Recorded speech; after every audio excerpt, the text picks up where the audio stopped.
მართლაც ასეა, ადამიანები, რომლებიც სვამენ 2-დან 4 ჭიქა ყავას დღეში, ცოცხლობენ უფრო მეტ ხანს, ვიდრე ის ადამიანები, ვინც არ სვამენ. მაგრამ იმისთვის, რომ ყავისგან მიიღოს სარგებელი, უნდა დალიო ის სწორად.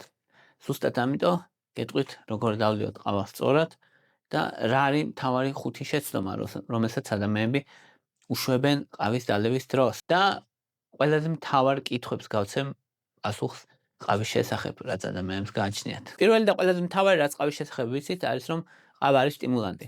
ან ტვინს ასტიმულირებს, მოკლედ. ასტიმულირებს რას ქვია, ეხლა როგორ გავიგოთ ასტიმულირებს? აუმჯობესებს ჩვენს ცნობიერებას, აუმჯობესებს ტვინის მუშაობას, აუმჯობესებს ყურადღებას, რეაქციის დროს, გონების სიმახვილეს, ანუ უკეთ აზროვნებს ადამიანი, მოკლედ, მოკლევადიანი მეხსიერება უმჯობესდება. და ეხლა რა ხდება ჩვენ თავის ტვინში? როცა ტვინი ფუნქციონირებს, ჩვენ ტვინის პატარა მექანიზმები, რომელიც ენერგიას გამოყოფენ, ასევე გამოყოფენ ადენოზინს, პატარა მოლეკულას. და ეს მოლეკულა გროვდება, ანუ ტვინი მუშაობს, მოლეკულა გროვდება და რაც მეტ მუშაობს ტვინი, რაც მეტად დაძაბულია, მით მეტად გამოიყოფა ეს ნივთიერება. და ეს მოლეკულა ადენოზინი გროვდება თავის ტვინში. და რაც მეტია, მით მეტად დაღლილად გრძნობს თავს. მით მეტად გინდა დაძინება. და ასე მუშაობს ადამიანი. დღის განმავლობაში იღლება, ადენოზინი გროვდება, მერე ადამიანს ეძინება. აი ეს არის მარტივი რაღაც, რაც ხდება ჩვენს ორგანიზმში. სხვა პროცესებიც არის, რა თქმა უნდა, ძილს ჰორმონებიც განაპირობებს, მაგრამ აი ამ დაღლილობას და ძილის წნევას განაპირობებს ადენოზინი. და ყავის მთავარი კომპონენტი, კოფეინი, წააგავს ადენოზინს. ადენოზინის რეცეპტორებს ბლოკავს და აღარ უშვებს ადენოზინს. ანუ ადენოზინის რეცეპტორებს ბლოკავს, მაგრამ ისე არ მოქმედებს როგორც ადენოზინი. ანუ არ აძლევს თავის ტვინს სიგნალს, რომ დავიღალეო. და ამიტომ ადამიანს აქვს გრძნობა, რომ არ დაღლილა. აი ეს არის ყავა, რასაც აკეთებს. და შედეგად ადამიანი არის უფრო მეტად ფოკუსირებული, მაგალითად, უფრო ადვილად შეუძლია იმგზავროს და ატაროს მანქანა საჭესთან იჯდებს დიდხანს. რეაქციის დრო გაუმჯობესებულია, უფრო ასწრაფებულია, უფრო მკვეთრია, უფრო რეაქციულია, მეხსიერება გაუმჯობესებული აქვს და ასე. და ადენოზინის ეფექტის გარეშე ნეირონები ჩქარდება. ადენოზინი როცა უკავშირდება ნეირონებს, ანელებს მოკლედ რა, ანუ მათ ელექტრულ სიგნალებს ანელებს, აი როგორც ყველაფერი რომ შეანელო პროცესები, რაც ხდება, აი დაახლოებით ეგეთ რაღაც უკეთებს, ნეირონებს და ადენოზინის გარეშე ჩქარდება. ადენოზინის გარეშე დოფამინიც უფრო ეფექტურია და დოფამინი რომ ეფექტურია უფრო, ან დოფამინს პირდაპირ არ ზრდის კოფეინი, მაგრამ დოფამინის ეფექტურობას ზრდის და ეფექტური როა, ადამიანი ნაკლებად დაღლილად გრძნობს თავს, უკეთესი მოტივაცია აქვს, უკეთესად გრძნობს თავს, უფრო გუნება განწყობა უმჯობესდება. აი ეს არის კოფეინი, რასაც აკეთებს. ამიტომ რომ კოფეინი არა მარტო უბრალოდ ხსნის დაღლილობას, არამედ ადამიანს ხშირ შემთხვევაში გონება განწყობასაც უმჯობესებს. თუმცა ეს შედარებით სუსტია და ის ფუნქცია, რომ დაღლილობა მოუხსნას ადამიანს, ბევრად გამოხატული და ბევრად ძლიერია. როგორც სტიმულანტი, კოფეინი ძლიერი სტიმულანტი არ არის.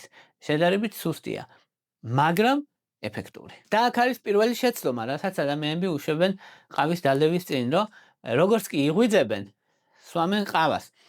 ეს არ არის სწორი, რადგან ჩვენ გვაქვს ბუნებრივი კორტიზოლის რითმი და როცა ვიღვიძებთ, კორტიზოლი ძალიან იმატებს.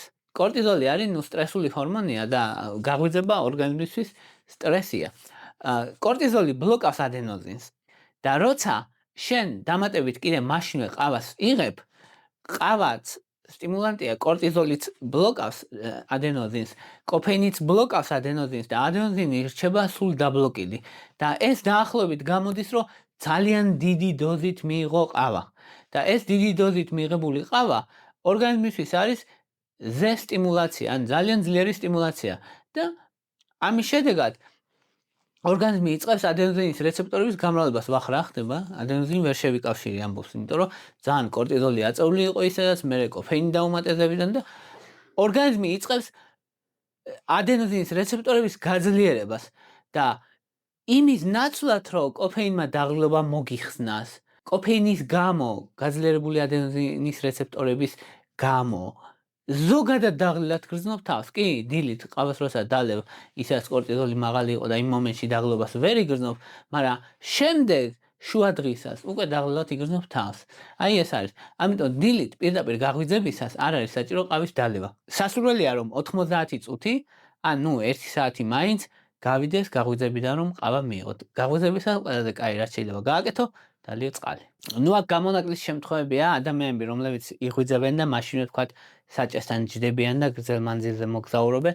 ასეთ შემთხვევაში შეიძლება ცოტა დაბალი დოზით ყავის დალევა, თქვათ 70 მგ კოფეინი რომ მიიღოს, ან 80 მგ, შესაძლებელია და მას შეიძლება ქონდეს დადებითი ეფექტი ორგანიზმისთვის, მაგრამ განსაკუთრებით მაღალი დოზით კოფეინის მიღება გაღვიძებისას არ არის რეკომენდირებული. მეორე მთავარი რამ, რაც ყავაზე უნდა ვიცოდეთ, არის რომ ეს ადამიანები, ვინც იცოცხლეს დიდხანს და ყავას იღებდნენ მუდმივად, ხანგრძლივად, ძირითადად იღებდნენ 2-დან 4 ჭიქამდე ყავას დღის განმავლობაში და იცოცხლეს უფრო დიდხანს, ვიდრე იმ ადამიანებმა, რომლებიც არ იღებდნენ.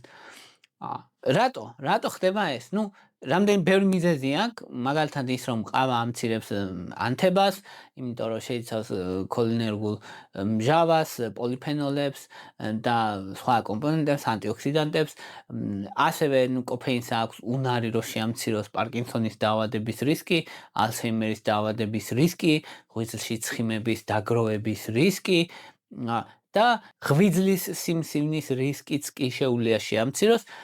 ამიტომ ამ თვისებების გამო ყავა არის სასარგებლო, მაგრამ აქ არის ერთი მომენტი. ყავა შეიცავს ასევე კაფესტეოლს, მაგრამ აქ არის ერთი მნიშვნელოვანი კომპონენტი, რომ ყავა შეიცავს კაფესტოლს, რომელიც არის მოლეკულა, რომელიც ცუდ ქოლესტერინს ზრდის სისხლში. ეს არის სინამდვილეში ძალიან ცუდი რამე. ანუ ამდენ დადებით თვისებასთან ერთად შეიძლება ყავამ ცუდი ქოლესტერინის რაოდენობა გაზარდოს და ამან გულსისხლძარღვთა დაავადების რისკი მოუმატოს ადამიანს. აი აქ არის მეორე შეცდომა. ჩვენ და ვიცოდეთ, რომელი ყავა დავლიოთ. ადამიანებს გონიათ, რომ თუ დალევ მოხარშულ ყავას, ანუ თურქულ ყავას, ანუ ჩვენებურად რო ვამბობთ უხსნადს, ხო, ხსნადს ვამბობთ და უხსნადს. უხსნად ყავს თუ დალევ ნალექიანს. უკეთესია, არ არის უკეთესი, დიდი განსხვავება სხვა მხრივ არ არის, გარდა იმისა, რომ ეს უხსნადი ყავა ცოტა მეტ კოფეინს შეიცავს და უფრო ძლიერია, ვიდრე ხსნადი ყავა და ანტიოქსიდანტები მეტი აქვს, მაგრამ ასევე მეტი აქვს ეს არასასურველი კომპონენტი, კაფესტოლი, რომელიც ქოლესტერინის რისკს ზრდის. და თან ეს არ არის მინიმალური რისკი არ არის. რო თქვა რომ ისა 100-დან 5 კაცს გაუზარდა ქოლესტერინი, არა, 100-დან 70 გაუზრდის თუ რეგულარულად იღებენ 3-4 ჭიქას უხსნად ყავას. ანუ ეს თურქული ზოგი ბერძნულ ოჯახის მოხარშული ყავა ზრდის ქოლესტერინის რისკს. ამიტომ ხო, აქ მერე იტყვია რომ აბა ეს ხსნადი ყავა ვინც ის რას ყრიან და ასე, ხო, ეგ არის პრობლემა, რომ თუ დაბალი ხარისხის ყავას ყიდულობ, შეიძლება ნამდვილად რომ ცუდი ხარისხის მარცვლებისგან იყოს დამზადებული. შედარებით უფრო სუსტია, ნაკლებ ეფექტურია და ვისაც ყავა უყვარს და ყავის გემო და ის უხსნადი ურჩევნია, რა თქმა უნდა. მაგრამ ხსნადი მიიჩნევა უფრო უსაფრთხოდ.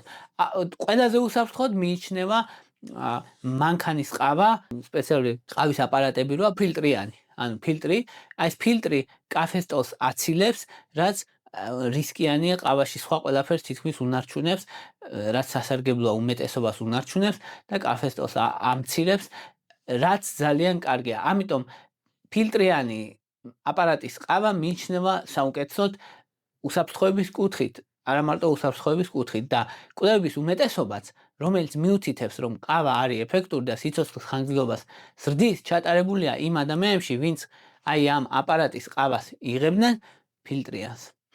რაც შეეხება ამას, რომ ეს ხსნადი ყავები, ეს უხსნადი მოხარშული ყავები, კი, ანუ ცუდი არ არის, მაგრამ აპარატის ყავა ჯობია. მესამე მთავარი შეცდომა არის ადამიანები, რომ სვამენ ყავას 3 საათის მერე. ეხლა რაშია საქმე? ყავას შეუძლია რომ ადამიანს არ დააძინოს. ნუ ეს ყველა მიცის. არ დააძინოს, ეხლა ისე კი არ საერთოდ არ დააძინოს. უბრალოდ ძნელად დაიძინოს, ან ძილის ხარისხი არ იყოს კარგი. ადვილად არ ჩაეძინოს. აი ზუსტად ამიტომ უნდა ვიცოდეთ ყავის ნახევარდაშლის პერიოდი, ანუ სისხლში ყავის დონე, კოფეინის დონე როდის ნახევრდება. ეს არის ძირითადად 6-7 საათი თითქმის ყველა ადამიანისთვის.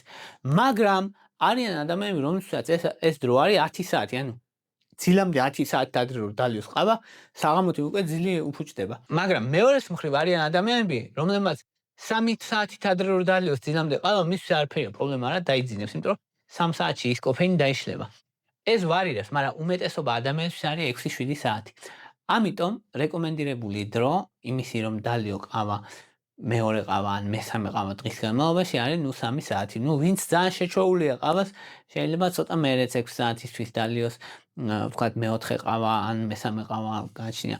მაგრამ სასურველია რომ გაითვალისწინოს შენ შემთხვევაში რამდენად მგრძნობიარე ხარ ყავის მიმართ, თუ დიდად მგრძნობიარე ხარ, მაშინ შეიძლება 10 საათით ადრე დალიო ბოლო ყავა ძილამდე და თუ საერთოდ არ მოქმედებს შენზე ან ნაკლებად მოქმედებს, მაშინ მაინც სასურველია რომ 4-5 საათით ადრე მაინც დალიო ძილამდე რომ მისი ნახევარდაშლის პერიოდი მაინც გავიდეს მიუხედავად იმისა რომ შენი ორგანიზმი ჩქარა შლის შეიძლება ყავას და ის ეფექტს მალე კარგავს.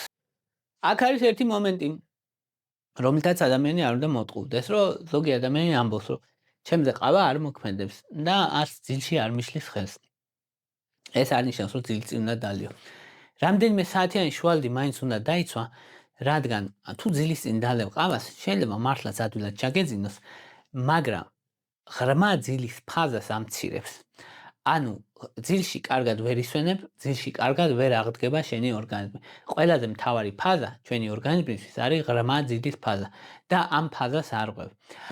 ასევე ადამიანები, რომლებიც ძალიან იღლებიან, ან ძალიან ძლიერი სტრესი აქვთ, ან ფიზიკური გადაძაბვა ქონდათ ძალიან დიდი, ასეთ ადამიანებზე შეიძლება ყავა არ იმოქმედოს. ეგეც არ არის გასაკვირი, რომ შეიძლება თქვას, ისეთ დაღლილი ვიყავი, რომ არ იმოქმედა ჩემზე ყავა. ან ასევე არიან ადამიანები, ვინც ბევრ ყავას სვამენ ძალიან და მათზეც არ მოქმედებს და ის გეტყვის, რომ თუ გინდა ძილის წინ დავლიო ყავა, ჩემთვის პრობლემა არ არის.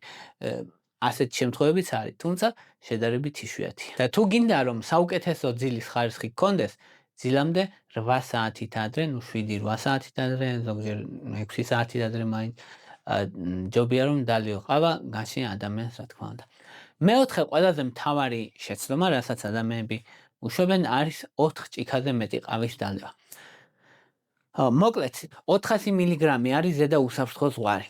მის ზევითაც უსაფრთხოა, ანუ ყავას საკმაოდ დიდი დოზა აქვს ისეთი კოფეინის, რაც უსაფრთხოა ზოგი ადამიანისთვის 800 მილიგრამიც უსაფრთხოა, მაგრამ უმეტესობა ადამიანისთვის, უმეტესობა ზრდასრული ადამიანისთვის 400 მილიგრამი არის ზედა ზღვარი, რომელიც არის საუკეთესო უსაფრთხო დოზა. ეს არის 4 ჭიქა ძლიერი ყავა, ну ძლიერი არა, საშუალო ყავა 4 ჭიქა დღის განმავლობაში. ხო. ეხლა რა ხდება, თუ მიიღებ ბევრს, შენი ორგანიზმი მუდმივად სტიმულაციურ მდგომარეობაში იქნება, ქრონიკულად ადენოზინის რეცეპტორები იქნება დაბლოკილი, ნერვული სისტემა იქნება აქტივირებული და ერთი რომ ადამიანი გრძნობს მუდმივ შფოთვას, ანუ ამ დროს შფოთვა ძლიერდება და მეორე რომ ამ დროს ხდება რეცეპტორების, ადენოზინის რეცეპტორების აპრეგულაცია. ეს რეცეპტორები გაიზრდება, მოკლედ, გაიზრდება რა, გამრავლდება და უფრო აქტიური გახდება და შენი დაღლილობის ხარისხი გაიზრდება მუდმივად. და ამიტომ თუ გშველოდა 5 ჭიქა ყავა, ხო, ზოგი ამბობს მაგიტო, რომ ადრე 3 ჭიქა ყავას სვამდი, მერე 4-ს, მერე 5-ს და ეხლა 5-იც აღარ მშველის, ამას ამბობენ და სულ დაღლილი ვარ. ზუსტად ამიტომ, რომ განვითარდა ტოლერანტობა. ანუ შენმა ორგანიზმმა ეს ადენოზინის რეცეპტორები გააძლიერა, გაამრავლა და ფონურად სულ დაღლილი ხარ და ყავა კი არ გჭირდება იმისთვის, რომ ფოკუსირებული იყო ახლა. ყავა გჭირდება იმისთვის, რომ გონს მოხვიდე. ამისთვის გჭირდება, იმიტომ რომ სულ დაღლილი ხარ. რა თქმა უნდა, ეს დროებითი პრობლემა, ну ყავას თუ შეიკავებ თავს კოფეინისგან, ისევ გასწორდება ყველაფერი და ისევ კარგად იქნება ყველაფერი. მაგრამ აი ეს აპრეგულაცია რო არ მოხდეს, ამიტომ 4 ჭიქაზე მეტი ყავა დღის განმავლობაში არ უნდა მიიღო. ასევე თუ ბევრს ყავას მიიღებს ადამიანი, ცენტრალურ ნერვულ სისტემას ასტიმულირებს, ადრენალინის გამოყოფას აძლიერებს, ნორადრენალინის გამოყოფას აძლიერებს, კორტიზოლს აძლიერებს, გულისცემა ჩქარდება, სისხლის წნევა იზრდება, ადამიანის ემართება მეტი შფოთვა, შესაბამისად არ არის რეკომენდირებული და დოფამინის სიგნალიც ძლიერდება, რაც ან დოფამინი ზოგჯერ კაია და ადამიანს გონია რომ კაიფს იწვევს, მაგრამ ყავის მიერ მომატებული ესეთი დოფამინი პირიქით შფოთვას აძლიერებს, მოუსვენრობას იწვევს და გაღიზიანებულობას იწვევს და ადამიანს უჭირს რომ დამშვიდდეს. ამიტომ 400 მგ-ზე მეტი ყავა არ უნდა მივიღოთ. და ზოგ შემთხვევაში ადამიანს ზოგს გულს უჩქარებს, ტაქიკარდიას მართებს, პალპიტაციებს, საკუთარი გულისცემის შეგრძნება ესმით. ამიტომ დოზის რეგულირება მნიშვნელოვანია. ზოგ ადამიანში, ვინც ძალიან გრძნობიარეა ყავის მიღება, ყავის მიმართ შედარებით ნაკლებიც უნდა მიიღოს. თითქმის ყველა ადამიანი, ვინც 4 ჭიქაზე მეტ ყავას სვამს, აქვს ძილის პრობლემები, რაღაც ზონაზე დამოკიდებულება და როცა შეწყვეტენ თავის ტკივილები და აი ყავას არ სვამდა, თავი მტკივა და მე თავის ტკივილის მოხსნისთვის სჭირდება ყავა, დაღლილობისთვის სჭირდება ყავა, სუთხასიათზეა სჭირდება ყავა, ფოკუსირება უჭირს, სჭირდება ყავა. ამიტომ ესენი რო არ დაგემართოთ, არ მიიღოთ 4 ჭიქაზე მეტი ყავა. და მეხუთე შეცდომა არის ადამიანებს გონიათ რომ ყავას გამოყავს წყალი ორგანიზმიდან. ეს ნაწილობრივ მართალია, იმიტომ რომ შარდმდენი ეფექტი აქვს, მაგრამ სინამდვილეში თითქმის 95%-ზე მეტი ყავაში არის წყალი. შესაბამისად, მაინც ჰიდრატაციულად ითვლება, მაინც ჰიდრატაციად ითვლება ყავის მიღება.